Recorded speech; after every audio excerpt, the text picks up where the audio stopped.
Olá, eu sou a professora Jamila Reis e a gente vai dar continuidade a essa série de vídeos falando acerca das neoplasias. Então, o primeiro vídeo foi sobre características das neoplasias, segundo vídeo sobre a biologia tumoral, características da biologia tumoral, e agora nesse vídeo nós vamos tratar sobre a carcinogênese. O que está implicado aí na gênese, ou seja, na formação desse tumor, do ponto de vista da transformação dessas células. Vamos começar? Bom, a história natural dos tumores malignos, ela passa pela transformação, crescimento, invasão e metástase. O crescimento, invasão e as metástases nós já conversamos bastante nas aulas anteriores. O que fica faltando realmente é o que leva, ou o que é essa transformação que acaba levando a esse descontrole da proliferação celular que nós chamamos de neoplasia. Então, a carcinogênese é um processo composto por várias etapas. No vídeo anterior a gente já comentou sobre isso. E ele é modulado por fatores endógenos, ou seja, faz parte da biologia, da característica do próprio indivíduo, e também por fatores ambientais, ou seja, fatores predisponentes, que a gente vai chamar de carcinógenos, né? Que acabam levando, podendo gerar aí uma variedade de eventos genéticos e epigenéticos que promovem a instabilidade genômica e, consequentemente, ao desenvolvimento e progressão tumoral. Bom, existem alguns princípios fundamentais aí para a formação do câncer. Primeiro, que há uma lesão genética não letal. Ou seja, se a lesão genética, quando a gente fala de lesão genética, a gente está falando de mutação, né? Então, se essa mutação que ocorre, ela leva à morte daquela célula, não há de se falar em neoplasia, até porque a célula morreu e não levou consigo aí o problema. Então, há uma lesão genética no qual a célula continua viva, ela sobrevive com aquela lesão.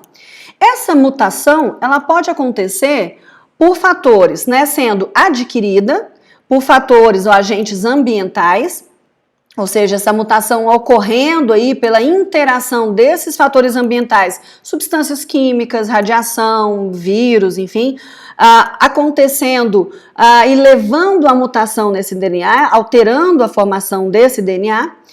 Também adquirida de forma espontânea, ou seja, nem toda mutação precisa acontecer por ação ambiental, ela pode acontecer por alterações da própria divisão celular, de forma espontânea, esporádica e ter uma determinada mutação, também adquirida, ou seja, pós-nascimento das células somáticas, mas também você pode ter dada na linhagem germinativa. Então vamos tentar abordar aí um pouco essas questões.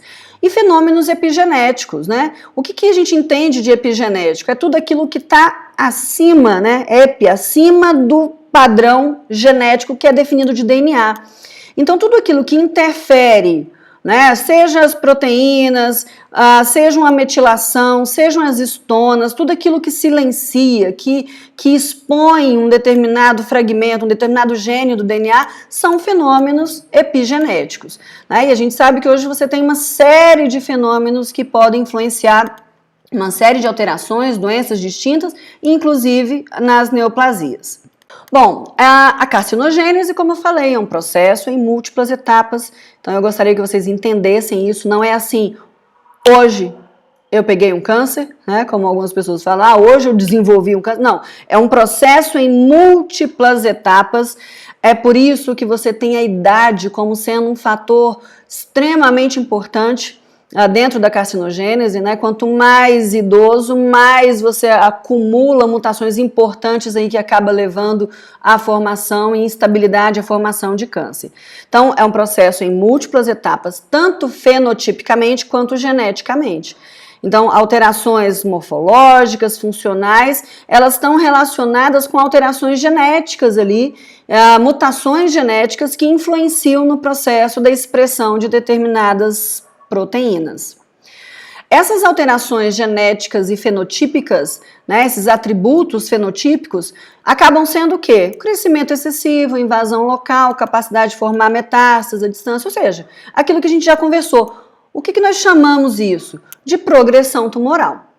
Então, a base molecular do câncer é essa carcinogênese que ocorre em múltiplas etapas e que acaba favorecendo esse processo, como a gente falou na aula anterior, com bastante detalhe. Agora, a gente está falando de mutações. mutações?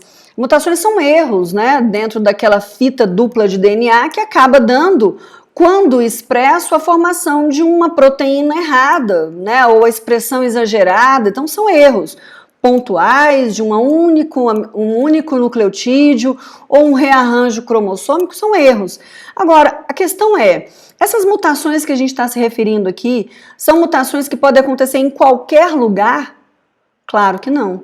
Então, essas mutações que nós estamos nos referindo, elas têm um alvo, né? O alvo genético dessas mutações não é um alvo de uma proteína, né, de um gene que produz uma proteína fulana qualquer, né, que não tem interferência no ciclo celular. Então, veja, quando você fala em alterações, mutações propiciando o processo de formação do câncer, nós estamos falando de alterações em genes que regulam o ciclo celular. Porque veja, o que é a neoplasia? O que é o câncer? Se não uma proliferação descontrolada, autônoma de células. Há uma perda ali de um controle celular que é muito caro para o ser humano, né? Isso acontece de forma rotineira, essas mutações. Então esse processo ele é muito controlado. Eu já tinha falado isso na aula de reparo, de alterações de crescimento e diferenciação celular lá atrás. Então esse ciclo celular aqui, ele é extremamente organizado. Então existem uma série de genes espalhados por vários cromossomos distintos que interferem e controlam esse ciclo celular. Muito bem, entendido isso, essas mutações que a gente está conversando, elas vão acontecer então em genes que são reguladores normais do ciclo celular. Então a gente pode separar 4 classes importantes de genes aí que tem a ver com a potencialidade de formação de câncer. Quais são essas classes genéticas? São os chamados de proto-oncogenes, também denominados de promotores do crescimento, também são chamados de oncogenes, eu vou explicar. Os genes supressores de tumor, tem esse nome aí pela obviedade da coisa, até equivocado, né? Porque todos esses aqui são reguladores normais, a gente não está falando de câncer, são reguladores normais. Mas como esses genes são anti-oncogenes, eles são genes que estão relacionados ao freio do ciclo celular, ao controle do freio do ciclo celular, são chamados de genes supressores de tumor. Genes reguladores da apoptose, né? Então existem várias classes de genes que regulam a morte celular programada, que a gente já comentou anteriormente, que é uma morte onde você tem um balanço importante aí de proteínas que regulam a saída, a entrada de citocromo C de dentro da mitocôndria, que favorece essa célula a entrar no processo de morte, redução, formação de corpos apoptóticos, enfim. E outra classe de genes são os genes de reparo de DNA. Veja que importância. Quem são os genes? São genes que reparam o DNA. É óbvio, pessoal, que no nosso dia a dia, na nossa exposição diária, né, desde o momento que você nasce até o momento de óbito, enfim, você está exposto a uma série de circunstâncias, né, de adversidades. A própria divisão celular, quando ocorre ali, pode ter erros, daí aqueles checkpoints ali importantes. Então vejam que quando ocorre algum erro desse ciclo celular, existem genes que estão preparados para isso, que tem proteínas que fazem esse papel. Opa, tiro esse aqui, tento colocar um novo, deu certo, continua. Então existe rotineiramente, fisiologicamente falando, genes que regulam o ciclo normal. Proto-oncogenes, supressores de tumor, regulador da apoptose e genes de reparo de DNA.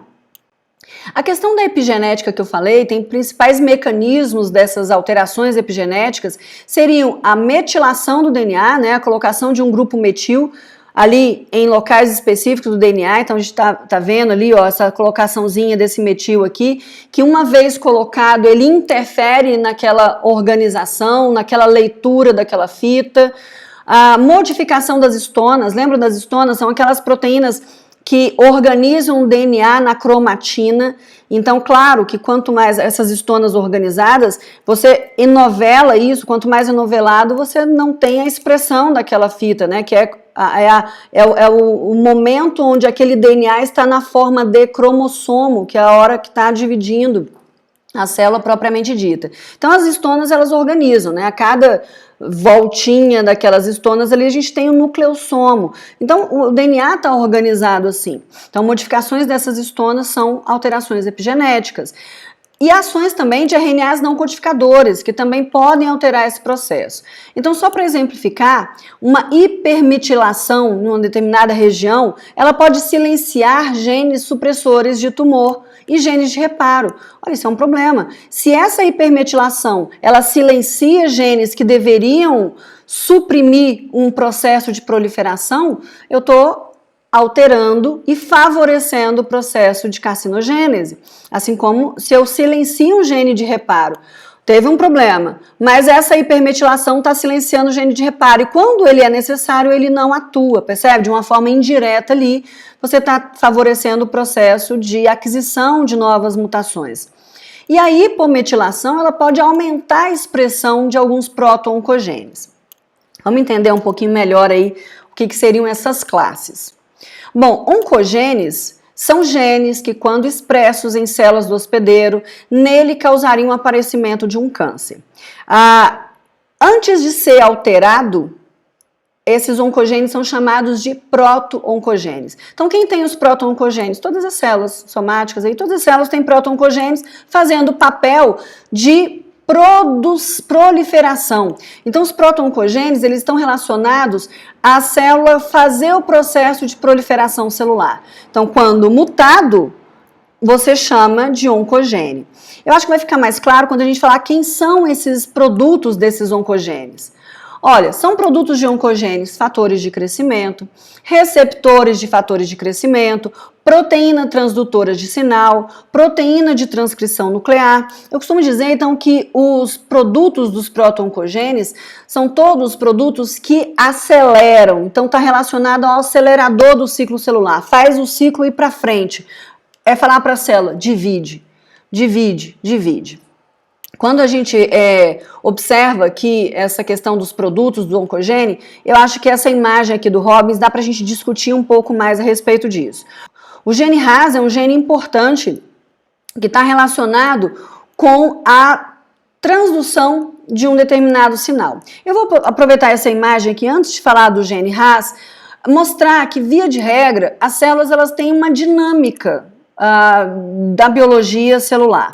Então, essa célula tem a membrana celular ali, tem um núcleo aqui dentro, o DNA, obviamente, lá dentro do núcleo. Existem receptores para determinados fatores de crescimento. Uma vez que esse fator de crescimento ele se liga a esse receptor, há mudanças conformacionais nesse fator de crescimento que estimulam proteínas. São várias, tá, gente? São vários genes diferentes. Mas que estimulam proteínas aqui dentro, né, na face interna dessa membrana, que acaba passando o sinal. Qual é o sinal? Não sei. Esse fator de crescimento está falando o quê? É para dividir. Modificação da diferenciação, sei lá. Aqui no nosso caso, a gente está falando da questão da carcinogênese. Vamos entender que é um fator de crescimento relacionado ao comando de proliferação celular. Então, uma vez que essa mensagem ela passa aqui para dentro do núcleo vai ser ativado agora os fatores de transcrição nuclear, que aí vai fazer objetivamente aquilo que o fator de crescimento lá fora mandou, estimulou. Então, o fator de crescimento vai lá naquele gene específico e transcreve aquele gene em RNA mensageiro que vai fazer uma proteína que vai fazer um determinado papel. Então, é mais ou menos isso, recapitulando esse processo aí da citologia. Então, como é que funciona? Essa proteína RAS aqui, que é uma proteína de transdução de sinal, que está acoplada aqui nessa face interna da membrana plasmática e ligada a esse receptor, ela atua da seguinte forma. Ela inativa, ela está ligada a esse GDP, né, fosforilado aqui. Quando você recebe esse fator de crescimento, há essa mudança dessa proteína de ponte, de contato, que faz com que esse RAS inativo ele libere ou ele modifique a sua conformação e troque o GDP pelo GTP, né? Os 3 fosfatos aqui, então GTP. Esse GTP, ele acaba ativando essa outra proteína que ativa a via de MAPA quinase, que vai fazer a transdução de sinal e que vai fazer a ativação da transcrição. Beleza. Mas o que acontece, então, se esse gene RAS está ativado ou se esse gene RAS está mutado? Você acaba tendo uma proteína errada. Então, esse gene RAS, quando está mutado, ele fica nessa forma ativa. O que significa isso? Significa que ele está o tempo todo passando a mensagem que ele não está recebendo. Percebe aquela questão da autonomia, né, da autossuficiência de sinais? Então, é por isso que ele é um proto-oncogene. Quando mutado, ele vai favorecer o processo de formação, de proliferação celular. Então, ganhando essa autonomia. Gente, existem vários genes relacionados a essas funções. Esses genes, como eu falei lá atrás, podem ser fatores de crescimento, podem ser genes que fazem aqui esse receptor. Então, imagina, digamos que é um gene que faz esse receptor e que está mutado. Significa que, eventualmente, ele está passando uma ativação sem receber um fator de crescimento específico, percebe? Aí, às vezes, não. Quem está mutado é um gene que está aqui dentro, de transcrição nuclear. Ele está o tempo todo transcrevendo. Então, quem são os produtos dos oncogenes? Fatores de crescimento, receptores para esses fatores, proteínas de transdução ou proteínas de transcrição nuclear. Todos eles induzindo essa proliferação celular. É por isso que nós chamamos isso de oncogenes.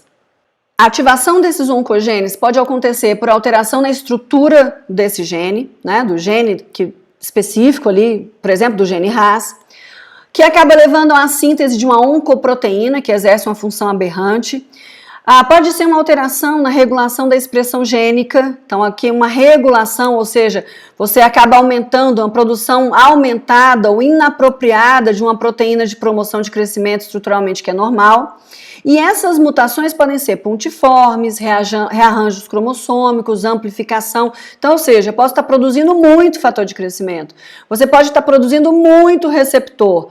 Então, uma situação de amplificação ou de erro mesmo, né? De mutação que acaba levando a um produto errado, uma proteína errada, em que vai exercer uma função, levando aí a uma autossuficiência de sinais, de sinalização, levando a um descontrole da proliferação celular. Outra classe de genes são os supressores de tumor. Agora, esses estão relacionados ao freio do ciclo celular.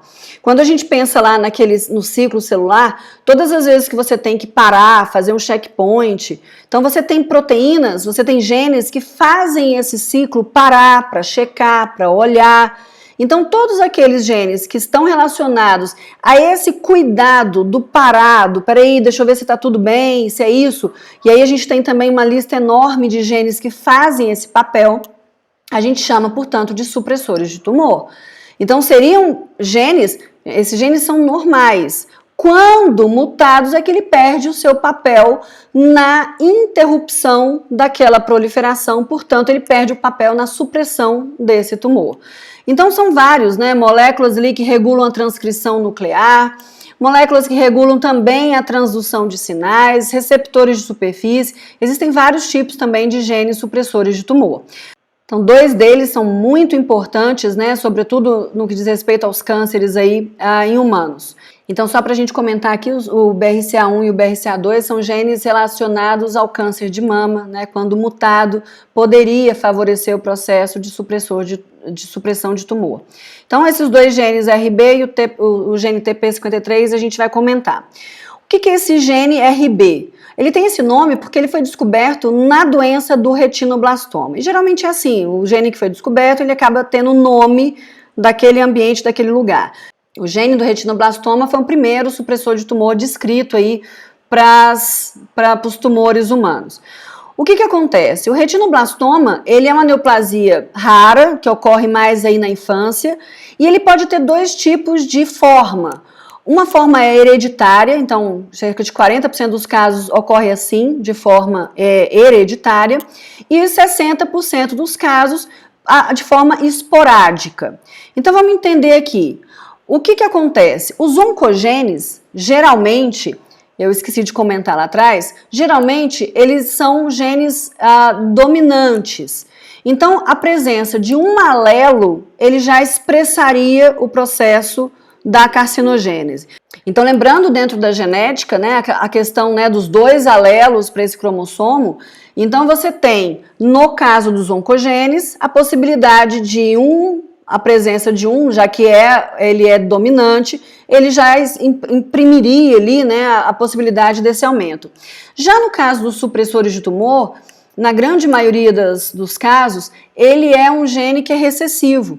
Então você precisa ter os 2 alelos iguais, né? Então eu preciso ter nos 2 alelos iguais para que se expresse esse fenótipo, né, recessivo. Então no caso da forma familiar, você precisa ter a homozigosidade recessiva para isso, né, para que ele seja expresso.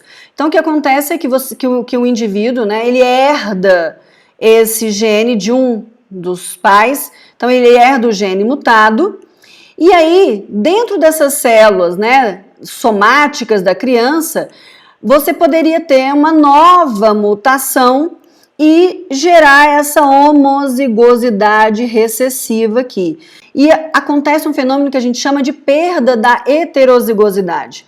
Então, ou seja, era heterozigoto, mais uma mutação, agora ele expressa esse gene que acaba favorecendo o processo da proliferação celular nessa região que dá aí clinicamente, nessa área de regiões pálidas, branquiçadas aí nos olhos, né, na retina.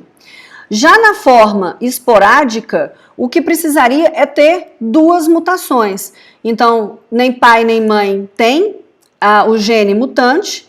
Esse indivíduo lá na célula da retina, ele gera, né, sofre uma mutação esporádica e depois ele sofre uma segunda mutação, ou seja, você tem aqui a necessidade de 2 mutações para que seja expresso essa é a patogênese do retinoblastoma. A proteína RB, né, que é a proteína retinoblastoma, ela é uma proteína que é de transcrição nuclear, né, foi o primeiro gene supressor descoberto aí nos tumores humanos. Então, o gene do retinoblastoma, ele expressa essa proteína, que é uma proteína de transcrição nuclear. Qual é o papel dela? Ele segura um determinado fator de transcrição dentro do núcleo. Então, o que acontece é que na forma hipofosforilada, ela está aqui segurando esse fator, que é esse triângulozinho aqui. Então, significa que você tem um bloqueio dessa transcrição. Por isso, ele é um freio. Ele para esse processo da transcrição daquele gene que vai favorecer o processo de replicação. Então, na fase hiperfosforilada, ele abre a sua conformação e libera para a transcrição, ele faz uma ativação transcricional. O que acontece na mutação é que ele acaba gerando um favorecimento dessa forma hiperfosforilada, ou seja, ele deixa de ser um freio e você acaba tendo a transcrição acontecendo. Outro gene importante do supressor de tumor é o gene TP53, que produz, né, que expressa uma proteína, que é a proteína P53. Essa proteína, ela tem um papel importante aí de ser o guardião, né, ela tem um codinome aí de guardiã do ciclo celular. Por que ela é esse guardião? Né? Por isso ela é entendida por isso ela é um supressor de tumor. Então você vê aqui numa situação de uma célula normal que está sofrendo radiação ionizante, carcinógenos, enfim. Essa célula acaba, e ela tem o P53 dela funcionante, ela sofre uma lesão de DNA. O que acontece? Esse P53 ele é ativado, se liga ao DNA, então ele é uma proteína nuclear, e nesse núcleo, ele acaba ativando, por exemplo, inibidores daquela ciclina dependente de quinase, daquela CDKs, e acaba favorecendo a interrupção do ciclo. Então, o que ele fez aqui? Ó? Ele viu, ele detecta essa alteração, ele faz o ciclo parar, interrompe lá em G1, ele estimula, ele ativa genes lá do reparo de DNA. Se esse reparo conseguir ser bem sucedido, a célula está dentro de uma normalidade. Se você não conseguir ter esse reparo bem sucedido, ele também ativa genes de apoptose. Então, essa célula entra em apoptose. Percebe o guardião que ele é? Ou seja, tem uma lesão, essa lesão não pode passar para frente. Ou eu tento consertar, ou a gente tenta estimular essa célula ao suicídio, para que essa mutação ela não passe adiante. Muito bem, nesse outro lado aqui, a gente tem uma célula que já tinha uma mutação, já tinha uma alteração, uma perda do P53. Ela sofreu aquela mesma lesão que essa célula normal sofreu, os mesmos carcinógenos. O problema é que agora, sem esse P53, eu não tenho uma parada, eu não tenho a interrupção do ciclo, eu não tenho uma tentativa de reparo, e essas células mutantes, elas entram no processo de expansão e mutações adicionais favorecendo esse tumor maligno. Então percebam a importância, né?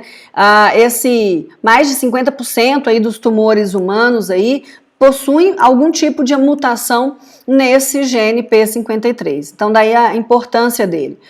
Os genes que regulam a apoptose são outras classes. Então você tem genes que inibem a apoptose e genes que favorecem a apoptose. O principal aqui, né, dentro desse que inibe a apoptose, é o gene da família BSL2. Então ele é um gene que segura aquele citocromo C lá na mitocôndria. Já que favorece a apoptose é o gene BAX. Então mutações nesses genes, eles podem desregular esse processo de apoptose que deveria ser importante em determinadas situações para inibir o ganho adicional dessas mutações. Por fim, os genes de reparo de DNA.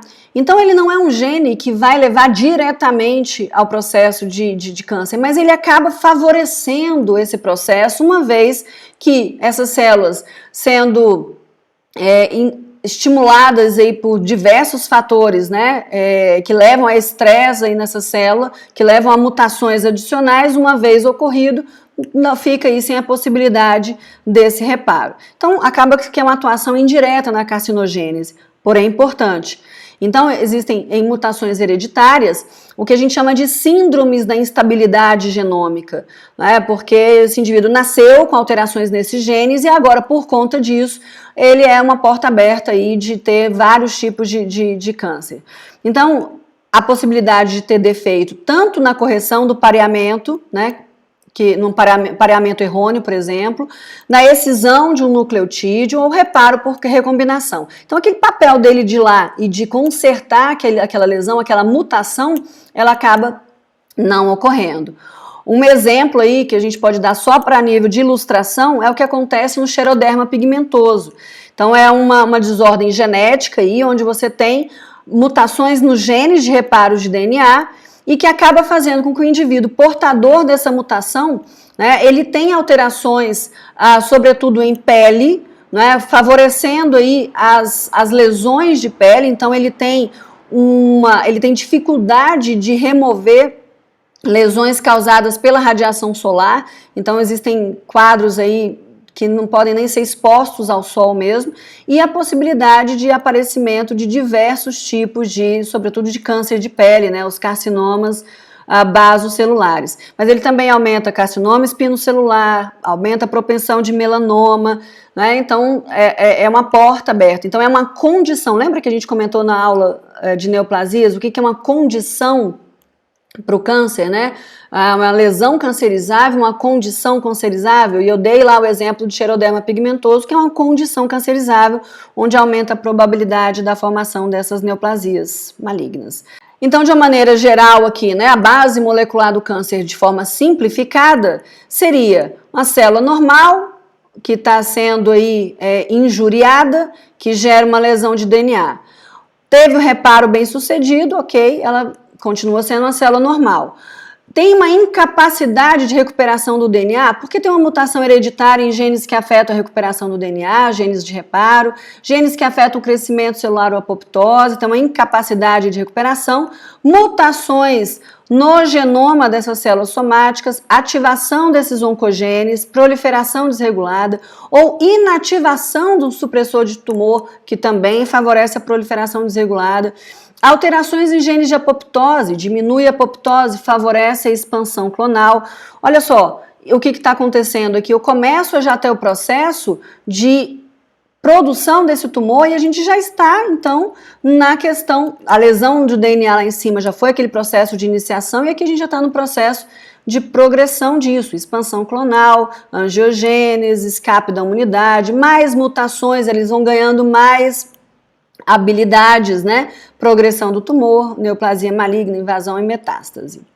Muito bem, tendo falado tudo isso, vamos só comentar a respeito aí de alguns agentes ambientais, né? Então, lembrando que vários fatores interferem, a idade, a obesidade, então tem vários fatores. Mas aqui a gente fala de fatores de carcinogênicos aqui típicos, como a carcinogênese química, a carcinogênese por radiação, a viral e microbiana. Então, vamos comentar um pouquinho de cada uma dessas. Vamos começar pela química, onde os carcinógenos eles acabam se ligando a um DNA, causando a mutação, aumentando a probabilidade de erros, né, na replicação. Em qualquer lugar? Essa mutação é em qualquer lugar? Essa mutação ela vai acontecer aonde? Em genes responsáveis pelo ciclo. É no proto-oncogênio, supressores, né, só para a gente dar uma relembrada. Então, esses carcinógenos, eles vão agir de várias maneiras, mas se ligando ao DNA e causando essa mutação. Bom, a carcinogênese química, ela tem um aliado desde o século XVIII, que foi esse médico chamado Dr. Percival Pott. Então, esse Dr. Percival, ele reparou, ele conseguiu entender uma certa associação. E a carcinogênese, a gente tem muito disso, que é uma associação de causa e efeito. Então, ele teve uma sensibilidade de fazer um determinado diagnóstico e de entender uma possibilidade causal. Ele percebia a presença de câncer de escroto na pele do escroto e ele associou esse câncer de escroto aos pacientes que chegavam em seu consultório que eram limpadores de chaminé. Então, ele associou aquele câncer de escroto à fuligem dessa chaminé. Então, não se entendia ainda o que era, qual era o produto, mas ele simplesmente falou, olha, essas pessoas elas estão tendo câncer por conta disso. E passou a ter uma situação tão simples, né, de adequação, que foi pedir para esses limpadores de chaminé terem banhos mais assíduos, impedindo que você tivesse a fuligem desse produto sendo acumulado ali na pele desse escroto. Então, uma utilidade pública aí que na época, tão simples, favoreceu esse entendimento desse processo. Hoje a gente entende aí uma lista gigantesca de carcinógenos químicos, né? Óbvio que eu não vou entrar em cada um deles, mas hidrocarbonetos policíclicos aromáticos, esses são muito importantes, são derivados do carvão, do petróleo, aqui está o cigarro, aqui está produtos alimentícios. Então a carcinogênese tem muito a ver de causa e efeito. Há em determinada região que tem um hábito alimentar específico para produto defumado, tem maior incidência de câncer gástrico, por exemplo, e assim vai. Aminas aromáticas, azocompostos, alquilantes, nitrosaminas, asbesto. Então, é uma situação, muitas vezes você tem situações laborais importantes aqui nesse contexto, né? De trabalhadores que manipulam determinados agentes químicos e que acabam favorecendo esse processo carcinogênico. Cloreto de vinil, carcinógenos inorgânicos, enfim, né? São vários deles aí e a gente está exposto o tempo inteiro a esses carcinógenos, seja nos produtos, né, da alimentação, enfim. Em 1957, né, esses autores já falavam da associação de evidências suficientes para falar da associação do tabaco com câncer de pulmão. Em 1981, pulmão, boca, faringe, laringe, esôfago, pâncreas, rins, bexiga. Depois já a Associação Internacional aí de Câncer, em 86, acrescentou trato respiratório, trato digestório superior, pâncreas, pelvis, bexiga. 2004, acrescentou mais outros. 2010, acrescentou mais outros. Então, a gente percebe, né, que ao longo do tempo, o entendimento dessa carcinogênese e desse processo todo de formação, ele vai sendo entendido e observado o quão deletério é a ação desse tabaco. Né? Lembrando que você tem nesse tabaco, né, nesse cigarro, a presença da nicotina, que por si só já é um problema, é uma droga psicoativa, é a que causa dependência, ela libera catecolaminas, portanto ela faz vasoconstrição, ela favorece o aumento da frequência cardíaca, ela favorece a hipertensão arterial, ela ajuda ela favorece a maior adesividade plaquetária, então é por isso que você favorece a formação de trombos em pacientes fumantes. Ela gera liberação de quimiotáticos, né, fazendo aí a quebra dessa matriz do pulmão, gerando um enfisema pulmonar, enfim. O alcatrão é nele que está aí as diversas substâncias comprovadamente cancerígenas, arsênio, níquel, resíduos de agrotóxicos, substâncias radioativas, acetona. O monóxido de carbono, ele acaba formando a carboxiemoglobina, que dificulta a oxigenação, isquemia, hipóxia, aterosclerose. Ou seja, a gente tem um combo do mal aqui preparado, né, para matar realmente. Existem várias formas, né, não habituais ou de não cigarro, né, do uso do tabaco, e aí todas elas, né, confirmando aí o aumento do adoecimento e morte prematura de todas elas, seja, por exemplo, do cachimbo, do charuto, né, que tem relação aí com câncer de pulmão. Aqui nessa, a gente tem aqui uma maior quantidade de nicotina, não vou entrar em cada uma dessas circunstâncias, mas você tem também a figura do narguilé, né, que vem sendo cada vez mais utilizados aí, sobretudo pelos jovens, e que numa sessão você acaba inalando aí alguma coisa mais do que 100 cigarros, né, numa única sessão. Então, obviamente, né, o problema desse narguilé aumentando e potencializando aí futuras gerações com câncer de pulmão aí ou outros cânceres. Tabaco sem fumaça também, que é aquele de mascar, o rapé, também está muito relacionado, por exemplo, ao câncer de boca, né, de forma localizada ali. E aí, só para mostrar, né, pontuar que o uso do narguilé já vem sendo há muito tempo, né, descrito aí como indutor no câncer de boca, a análise de câncer de uma maneira geral em revisões sistemáticas. Então não é de hoje que as pessoas estão falando e mostrando, né, vários artigos científicos mostrando o quão deletério é também essa outra figura que está entrando, né, que entrou no nosso cenário aí. Muito bem, o estágio de desenvolvimento do câncer, então, ele tem uma ordem. É iniciação, promoção e progressão do tumor. A iniciação, ela ocorre primeiro. É o processo, portanto, de mutação.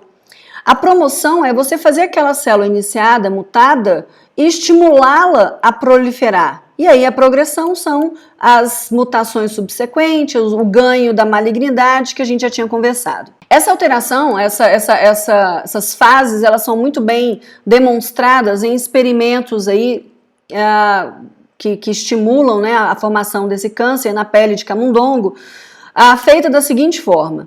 Num primeiro grupo, você utiliza só o agente iniciador, não tem tumores. No segundo grupo, você tem o iniciador e aí você usa aqui os promotores. Os promotores são agentes que estimulam a proliferação. Pode ser hormônio, pode ser outro agente químico, que não tem o poder de mutação, mas tem o poder de indução, fatores de crescimento, enfim. O grupo 3, ele é um grupo que foi feito a iniciação, deu-se um tempo e depois passaram-se os promotores. Também apareceu o tumor. Nessa circunstância, a gente entende que uma vez iniciado, a gente tem memória, né? Então pode-se passar um tempo que mesmo depois, o fato daquelas células iniciadas serem promovidas a proliferar, podem gerar a formação de tumores. No grupo 4 foi feita uma inversão. Primeiro passou várias demandas ali, né? Várias demãos ali de promotor, depois fez a iniciação, não tem tumor. Então, você tem uma sequência a ser seguida. No 5, só promotor, sem tumor. E no grupo 6, foi feita uma iniciação e aí depois espaçado no tempo a pincelada ali com aqueles promotores. Nesse último grupo, a gente pode perceber que o fator iniciador, ele tem memória. Agora, o promotor não, né? O promotor gera alterações ali bastante reversíveis e pontuais que não gera a ter essa memória em termos da carcinogênese. Então isso é muito importante.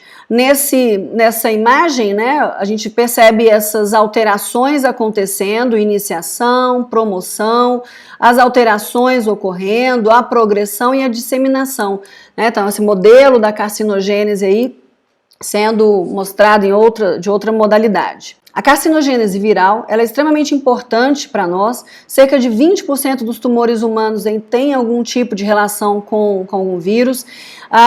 Ele tem um modelo experimental também bastante interessante no estudo, né, das carcinogêneses. Ele pode ser tanto proveniente de vírus RNA, né, com material viral do tipo RNA, vírus, ou um vírus do tipo DNA vírus.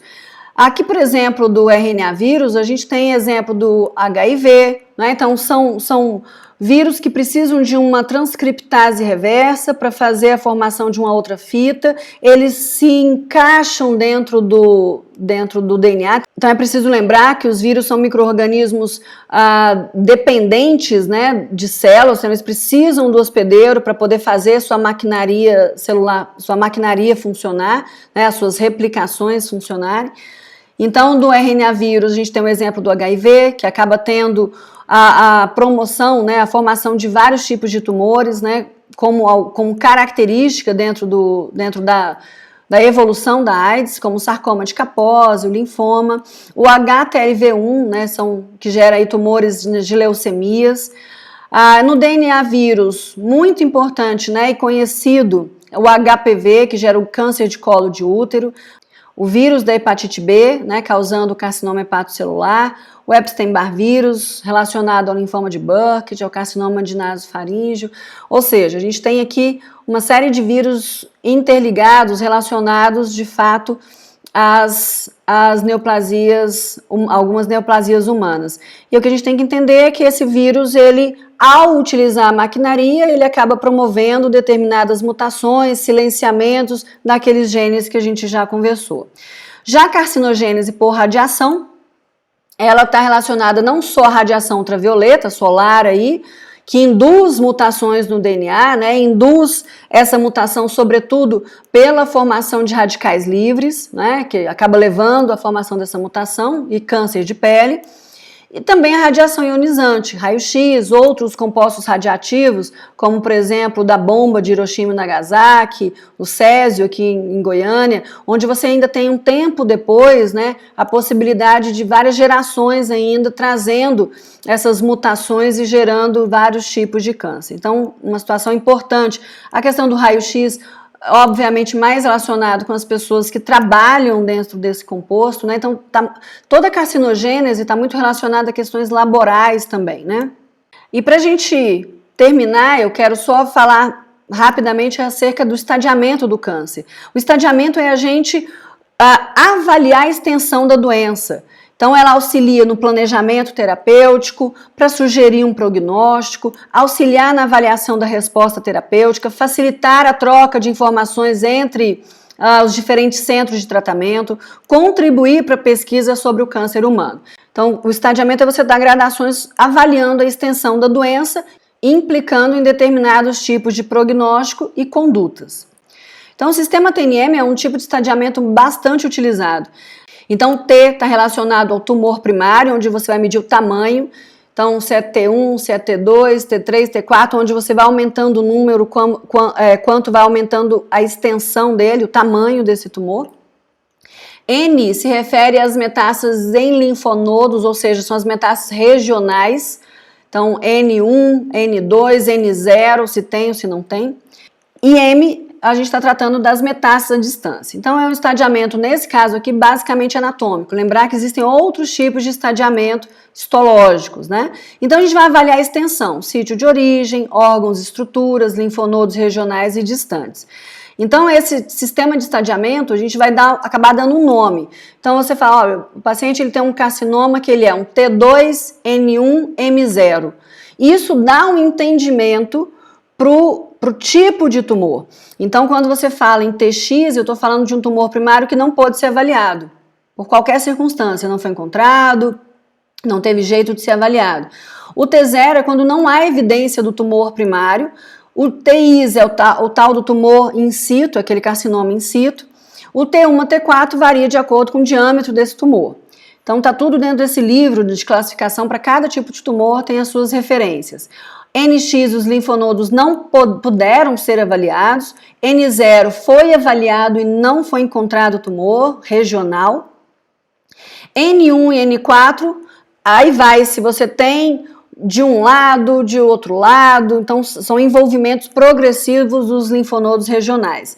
E a M de metástase, MX não pôde ser avaliado, M0 foi avaliado e não há metástase, e M1 há presença de metástase. Então essa composição me faz ter um entendimento acerca do prognóstico disso. Então um paciente T1, N1, M0, ele é um paciente com prognóstico eventualmente melhor do que com o mesmo tipo de câncer, né? Um paciente T3, N1, M1, onde eu aumentei o grau de expansão desse tumor nesse indivíduo.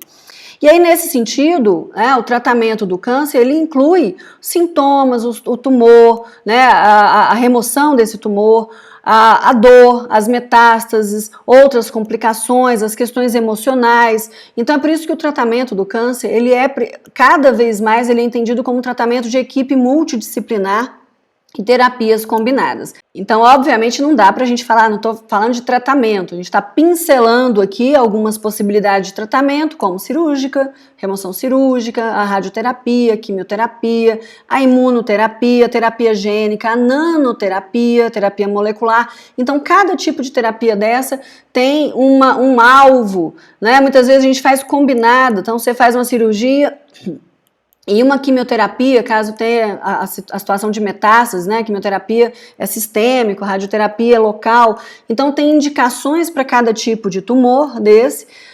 E, sobretudo, as terapias gênicas aqui, moleculares, que é o alfaiate, né? São as particularidades, as individualidades cada vez mais sendo utilizadas para o tratamento e com maior eficácia para os tratamentos individualizados. E só para a gente finalizar essa questão do tratamento, o conhecimento daquelas habilidades que a gente conversou, né, dos hallmarks lá que a gente conversou desde lá de 2011, para cada situação dessa, para cada característica ou marca dessa do câncer, há possibilidades de alvos terapêuticos. Como essa célula acaba resistindo à apoptose, então são alvos aí você estimular a apoptose, alterar, né, a questão melhorar a questão da instabilidade. Então, para cada alvo desse aqui, a gente tem possibilidades terapêuticas, reforçando a questão, né, que eu gostei do termo, da alfaiataria, né, uma questão personalizada, não é em série, não, é para cada, é aquele medido ali para cada indivíduo. Bom, gente, eu sei que o assunto é extenso, mas eu sei também que é bastante interessante, atual, né, e muito tem se estudado, muito tem sido feito, mas ainda muito há que se fazer e que se entender acerca aí dessas neoplasias. Espero que vocês tenham gostado, aprendido bastante e provavelmente vão ter outros vídeos aí tentando falar um pouco mais de cada coisa dessas separadamente, porque tem assunto para a gente fazer muitas videoaulas, né? É isso aí, pessoal. Espero que tenham gostado. Abraços. Até a próxima.